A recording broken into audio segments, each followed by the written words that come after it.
कक्षा 9वीं Hindi course B पाठ्य पुस्तक स्पर्श पाठ रहीम के दोहे अतिरिक्त प्रश्न उत्तर प्रस्तुति समग्र हिंदी।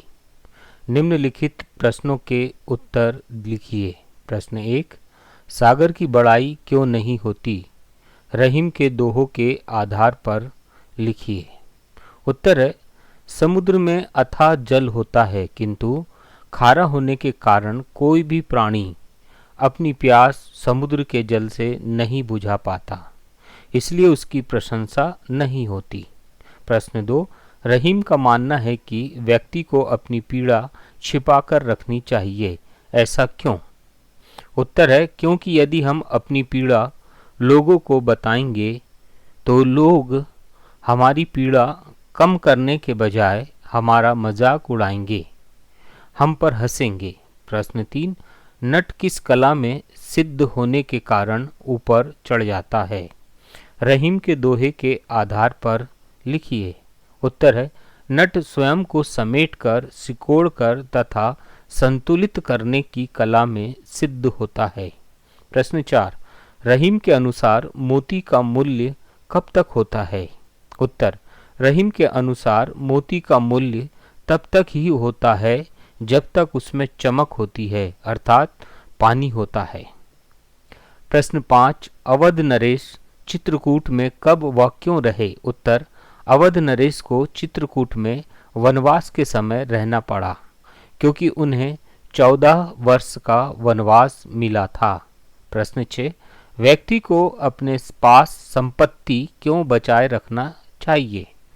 ऐसा कवि ने किसके उदाहरण द्वारा कहा है? उत्तर है, कवि ने कमल के पौधे का उदाहरण देकर बताया है कि बुरे वक्त में स्वयं की संपत्ति ही काम आती है, अतः व्यक्ति को अपनी संपत्ति बचाए रखना चाहिए।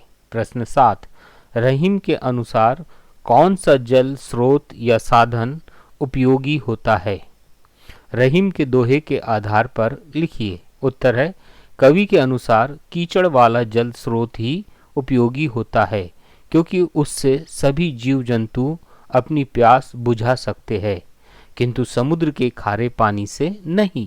प्रश्न 8, कुछ मनुष्य पशुओं से भी हीन होते हैं, पठित दोहे के आधार पर हिरण के माध्यम से स्पष्ट कीजिए। उत्तर है, हिरण शिकारी की आवाज से प्रसन्न होकर अपनी जान दे देता है किंतु कुछ मनुष्य प्रसन्न होकर भी कुछ नहीं देते, वे पशुओं से भी हीन होते हैं। प्रश्न 9, रहीम के दोहे के आधार पर बताइए कि आप तालाब के जल को श्रेष्ठ मानते हैं या सागर के जल को, और क्यों? उत्तर है, तालाब का जल श्रेष्ठ होता है क्योंकि तालाब के जल को पीकर जीव जंतु तृप्त होते हैं, लेकिन समुद्र का खारा पानी उनको तृप्त नहीं कर सकता, उनकी प्यास नहीं बुझा सकता। प्रश्न 10, सुई तथा तलवार के उदाहरण द्वारा कवि क्या संदेश देना चाहते हैं? उत्तर, हमारे समाज में निम्न वर्ग का उतना ही महत्व होता है जितना कि उच्च वर्ग का।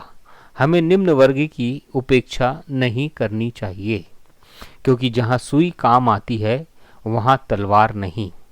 प्रश्न 13, क्या वास्तव में अपने मन की व्यथा को किसी से नहीं कहना चाहिए? क्यों? तर्क सहित उत्तर दीजिए। उत्तर है, हमें अपनी व्यथा किसी से भी नहीं कहना चाहिए क्योंकि लोग हमारी व्यथा को कम नहीं करेंगे अपितु हमारा मजाक उड़ाएंगे, हम पर हंसेंगे। प्रश्न 14, छोटी वस्तु की अवहेलना क्यों उचित नहीं है? रहीम के दोहे को ध्यान में रखकर उत्तर दीजिए। उत्तर है, छोटी वस्तु की अवहेलना उचित नहीं है क्योंकि जो कार्य छोटी वस्तु की सहायता से कर सकते हैं वह बड़ी वस्तु से नहीं कर सकते। जिस प्रकार जो कार्य सुई कर सकती है वह तलवार नहीं कर सकती। प्रश्न 15, दोहों में गहराई क्यों होती है? उन्हें लिखने का कवियों का उद्देश्य क्या रहता है? क्या वास्तव में वो हमें कुछ सिखा पाते हैं? उदाहरण सहित लिखिए। उत्तर है, दोहों में कम शब्दों में बड़ी बात कही जाती है, इसलिए दोहों में गहराई होती है। चूंकि दोहे आकार में छोटे होने के कारण आसानी से लोगों को याद हो जाते हैं, इनका गुण अर्थ भी लोग आसानी से समझ लेते हैं। यही कवियों का उद्देश्य होता है। यह हमें कई बातें सिखाते हैं। दोहे का उदाहरण, दीरघ दोहा अर्थ के आखर थोरे आही, जो रहीम नट कंडली समीटी कूदी चढ़ी जाही।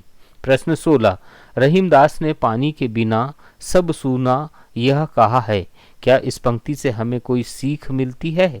यदि हाँ तो उदाहरण सहित लिखिए। उत्तर है, इस पंक्ति से हमें यह सीख मिलती है कि मनुष्य को सदैव पानी यानी सम्मान बचाकर रखना चाहिए, क्योंकि पानी चमक के जाने पर मोती का कोई मूल्य नहीं रह जाता। पानी इज्जत जाने पर मनुष्य स्वयं को अपमानित महसूस करता है, और पानी जल न रहने पर आटे से रोटियां नहीं बनाई जा सकती।